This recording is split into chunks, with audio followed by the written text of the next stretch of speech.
Sumisigaw sina Ash at Pikachu sa mga alon dahil determinado silang makarating sa Hoenn League. Ipinaalala ni Max kay May na kailangan niya ng isa pang ribbon habang iniisip na ni May ang kanyang sarili sa Grand Festival. Nakita nila si Drew at ang kanyang masquerade sa isang bangin na malapit ng matamaan ng isang alon. Ginamit ng kanyang masquerade ng Silver Wind para pigilan ang alon na nagpamangha sa mga bida dahil sa lakas nito. Nilapitan nila si Drew na umamin na ang discarding iyon na kanyang sinasanay ay gagamitin niya sa Grand Festival. Ipinakita ni May ang kanyang 4 na ribbon at sinabing kailangan niya ng isa pa para makasali sa Grand Festival. Ipinakita ni Drew ang lahat ng kanyang 5 ribbon at binalaan si May na ang Grand Festival ay gaganapin na sa loob ng 6 na linggo. Gayunpaman, binanggit din niya na mayroon na lamang isang huling contest bago iyon sa Pacific Log Town na nangangahulugang kailangang mapanalunan yun ni May o hindi siya makakasali sa Grand Festival. Ngumisi si May at iginiit na mananalo siya sa contest. Sinabi ni Drew na masaya pa rin si May subalit walang kamuwang-muwang na nagpagalit ng husto kay May. Dahil dito, hinamon ni May si Drew sa isang labanan na tinanggap naman nito. Sinimulan ni na Drew at May ang laban. Gumamit si Beautifly ng Silver Wind kay Masquerain, ngunit sinalubong lang ni Masquerain ang atake nang hindi nasasaktan, pagkatapos ay ginamit ang parehong atake kay Beautifly, subalit umiwas din si Beautifly. Biglang lumitaw ang Team Rocket na nakasakay sa kanilang Magikarp submarine. Gumamit ang Team Rocket ng vacuum para higupin ang mga Pokemon, ngunit nauwi ito sa paghigop sa lahat na sumira sa mga plano ng Team Rocket. Lumabas si Wobbuffet, nagulat si Max at napasandal sa isang buton.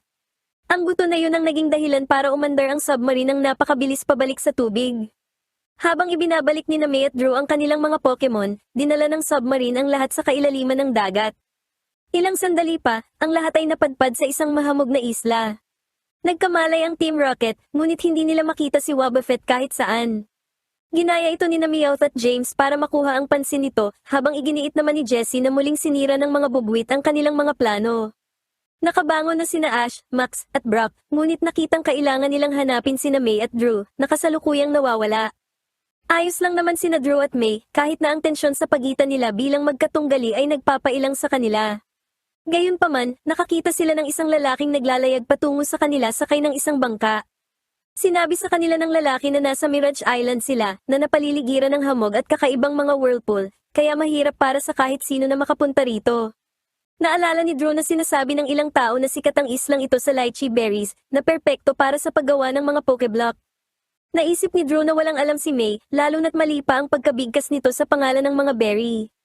Naisip ng lalaki na ang dalawa ay katulad din ng kanyang mga Pokemon, ngunit sa tingin niya ay dapat muna niyang mahanap ang mga kaibigan nito. Nagpakilala muna sina May at Drew, at ang lalaki naman ay nagpakilala bilang si Roderick. Nakita ni Brock na sira ang kanyang kompas at hindi naman nakita ng swelo ni Ash sina May at Drew. Sinabi ni Brock na dapat silang humanap ng ilog at pagkatapos ay sundan ito hanggang makarating sila sa dalampasigan. Inilabas ni Ash si Corfish at si Brock naman ang kanyang Mudkip na siyang nagsimulang maghanap sa ilog. Samantala't nagpanggap si May bilang isang reporter ng balita sa kanyang ekspedisyon. Sinabi ni Drew na hindi madalas lumabas si May, ngunit sumagot si May na hindi lang talaga alam ni Drew kung paano mag-enjoy. Naisip ni Roderick na baka nagpunta ang grupo ni Ash sa ilog para makapunta sa dalampasigan, kaya nagtungo sila sa direksyong iyon. Hinahanap pa rin ng Team Rocket si Wobbuffet at may narinig silang ingay. Hinabol ni na Jessie at James ang gumawa ng ingay para tingnan kung si Wobbuffet ito, ngunit alam na ni Meowth na nagmula ang ingay sa isang Wynaut.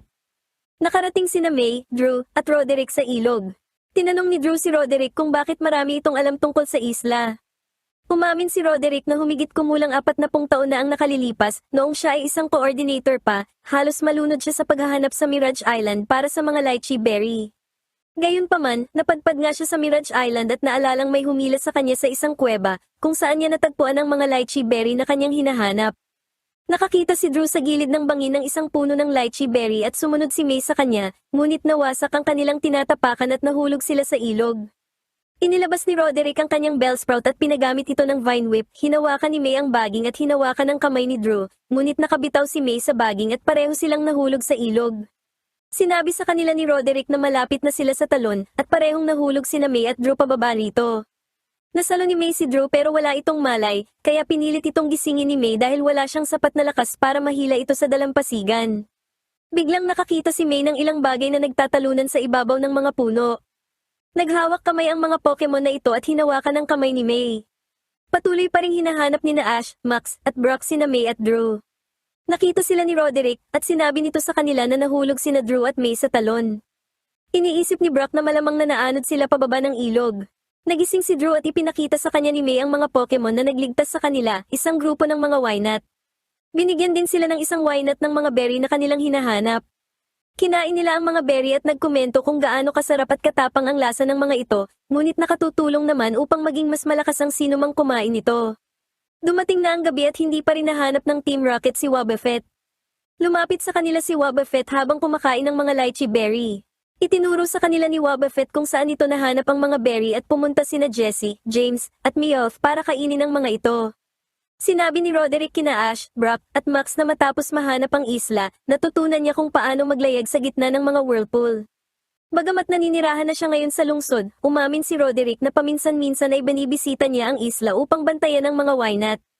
Nakita ni Max ang mga bakas ng paa ni May at Drew, at sinabi ni Roderick na tiyak na pumunta sila sa kuweba kasama ang mga Wynat. Nagkakatuwaan ang mga Wynat, kaya inilabas ni May ang kanyang mga Pokemon para sumali sa saya. Magalang na tinanggihan ni Drew ang alok at pinanood na lamang si May at ang kanyang mga Pokemon na nagkakasiyahan. Kinain ng Team Rocket ang mga berry, at habang namangha sila sa lasa noong una, nandiri naman sila sa tapang ng aftertaste nito.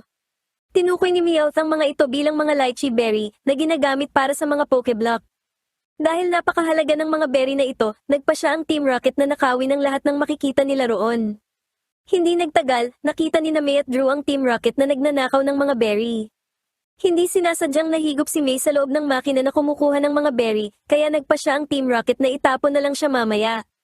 Humabol si Drew at ang mga Wynat para kunin siya at ang mga berry. Napahinto siya dahil sa isang bangin, kaya naghawak kamay ang mga Wynat para makagawa ng tulay at makababa si Drew. Kukunin sana ni May ang kanyang mga Pokeball, ngunit nakatali siya sa lubid. Lumapit si Drew para tulungan siya, ngunit narinig ng Team Rocket ang kanyang mga plano. Dumating sina Max, Brock, Ash, at Roderick sa kuweba, ngunit nakitang walang laman ito. Napansin ni Roderick na wala masyadong berry sa paligid, kaya naisip ng mga bida na may kinalaman dito ang Team Rocket. Inilabas ni Jessie si Suviper at si Drew naman ang kanyang Roselia. Ginamit ni Suviper ang Poison Tail para alisin ang Magical Leaf na ginamit ni Roselia at inatake ito, ngunit gumamit ang Wynat ng counter para maibalik ang atake kay Suviper. Gumamit si Roselia ng Petal Dance, kaya inihanda ni Jessie si Wobbuffet para ibalik ang atake. Nagpakawala si Roselia ng atake sa ibang direksyon, kaya tinawanan ito ng Team Rocket at tinawag na hindi marunong tumarget. Gayunpaman, ang atake ay ipinatama pala nito sa lubid na nakatali kay May. Nakalaya si May, kaya nagalit ng husto si Jessie at inutusan si Suviper na gumamit ng Poison Tail, ngunit pinigilan ito ng Thunderbolt ni Pikachu kasabay ng pagdating ni na Ash, Brock, Max, at Roderick. Inilabas ni Jessie si Dustox, habang inilabas naman ni James si Cacnea, ngunit kumapit ito sa kanya.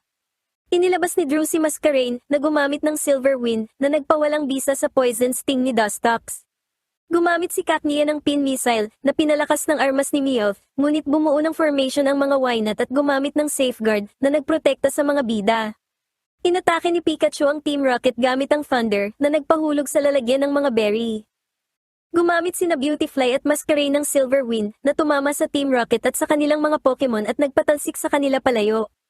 Habang lumilipad sila, nakita ng Team Rocket ang pagsikat ng araw at humiling sila dito.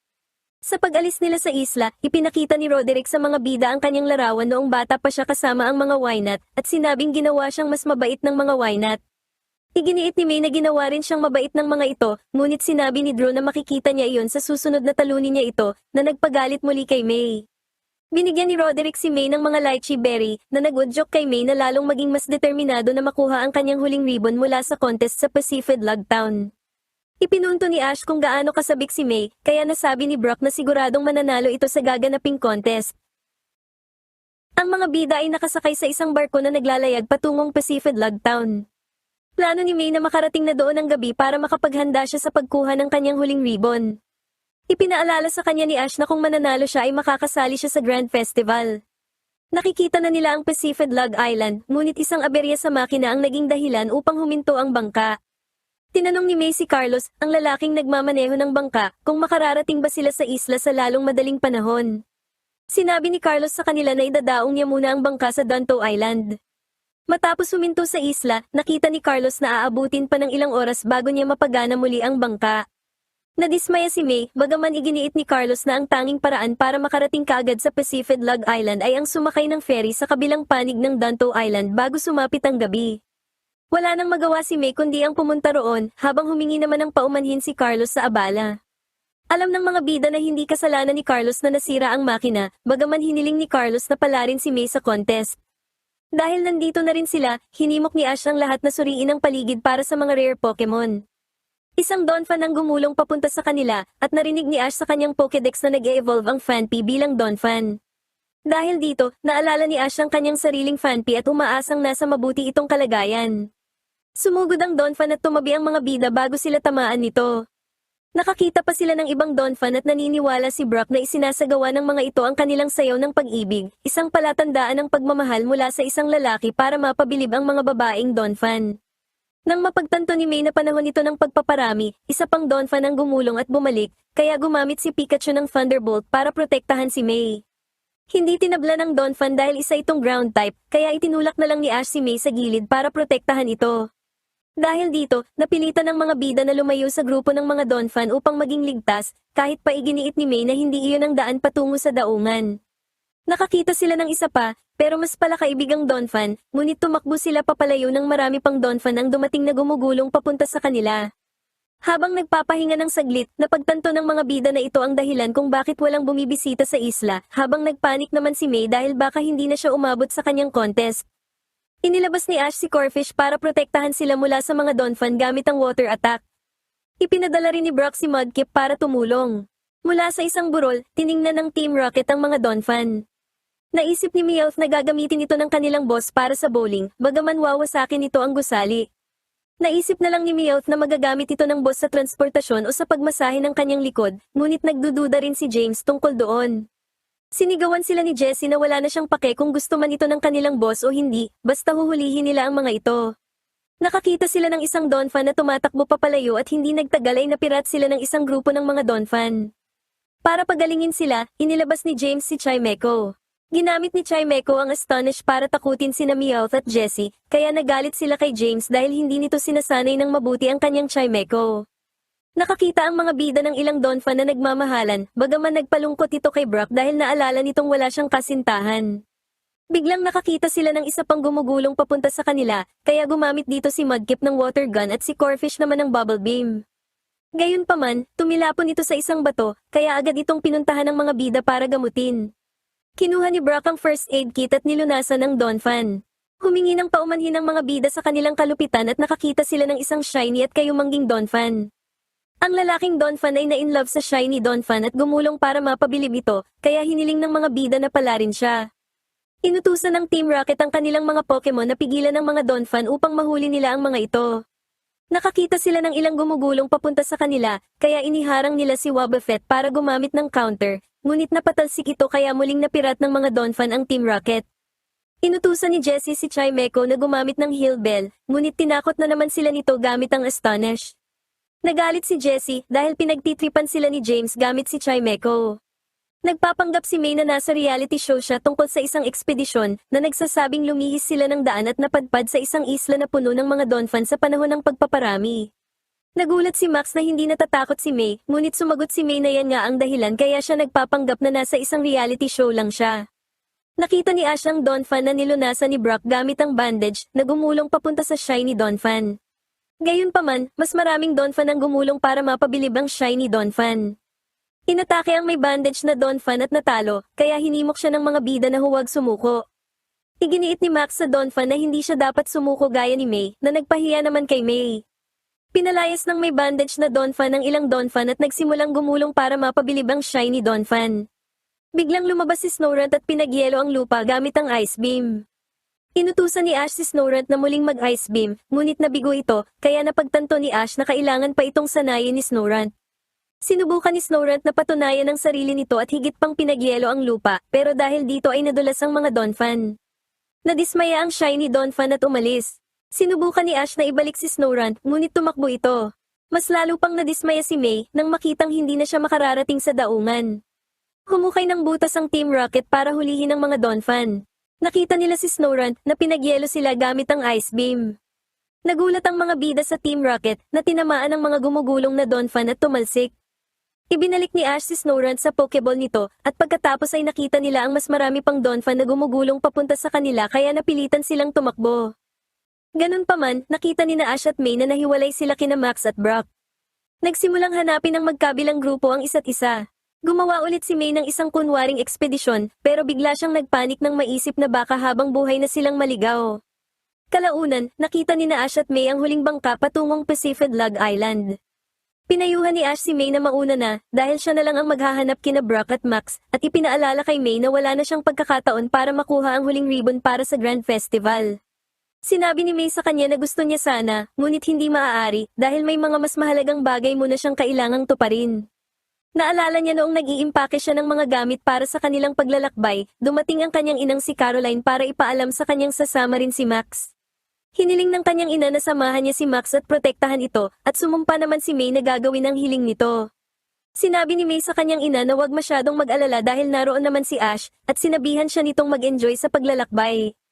Iginiit ni May na kailangan niyang tuparin ang pangakong iyon, at alam niyang magiging mahirap na magsimulang muli para sa Grand Festival sa susunod na taon, pero nakahanda pa rin siya para sa hamong yun. Nakita ni na Ash at May ang huling bangka na umaalis na, kaya nagsimulang umiyak si May, ngunit pinasalamatan niya sina Ash at Pikachu sa pagsuporta sa kanya, at nagpas siyang hanapin na sina Max at Brock. Hinanap ni na Max at Brock sina Ash at May at nakita nila ang may bandage na Donphan. Umiling ang Donphan nang tanungin ni Brock kung nahanap na nito ang kanyang pag-ibig. Naghanap din sina Ash at May at natagpuan ang shiny Donphan at binigyan ito ng pagkain. Sinabi rin nila rito na may nakilala silang isa pang Donphan na nagmamahal sa kanya. Pumunta ang nakabendang Donphan sa shiny Donphan, kaya muling nagkita-kita ang mga bida. Niyakap ni May si Max dahil sobra siyang nag-alala dito, habang pinayuhan naman ni Ash si Max na manatili lang sa tabi ng kanyang ate. Isinagawa ng may bandage na Donphan ang sayaw ng pag-ibig nito. Bumangga ito sa isang puno, ngunit ipinagpatuloy pa rin ito ang pagsasayaw, subalit bigla itong tinakal ng isa pang Donphan. Gayunpaman, tinakal ng may bandage na Donphan ang lahat ng lalaking Donphan sa paligid. Namangha ang shiny Donphan at sumabay na ring gumulong sa may bandage na Donphan. Gayunpaman, pareho itong nahuli ng Team Rocket. Labis na nagalit si May at sinisi ang Team Rocket kung bakit hindi siya nakapunta sa Pacific Log Town para sa kanyang contest. Inilabas ni May ang lahat ng kanyang mga Pokemon, pinagamit niya si Beautyfly ng String Shot para kunin ang mga Donphan, habang pinagamit naman niya si Bulbasaur ng Razor Leaf para palayain ang mga ito. Pinagamit niya si Skitty ng Double Slap sa Team Rocket, at pagkatapos ay inutusan niya si Combusken na sunugin ang mga ito gamit ang Fire Spin. Sa huli, pinatalsik ng dalawang Donphan ng Team Rocket gamit ang Rollout. Pinasalamatan ng mga bida ang mga Donphan at hiniling ni May na maging masaya silang dalawa. Sa daungan, nakita ng mga bida na wala nang natirang ibang bangka. Sinabi ni Ash kina Max at Brock na ayaw umalis ni May nang wala si Max dahil nakatali ito sa kanyang pangako. Nalungkot si Max, ngunit ipinaalala sa kanya ni May na hindi naman nasayang ang kanyang pananatili dahil nakita niya kung paano nagkatuluyan ang dalawang Donphan. Biglang nakita nila si Carlos na muli silang isinakay papuntang Pacific Log Island at nangakong babayaran pa ang kanilang hapunan. Habang bumibiyahe sila, nangako si May sa kanyang sarili na ipapanalo niya ang kanyang ikalimang ribbon.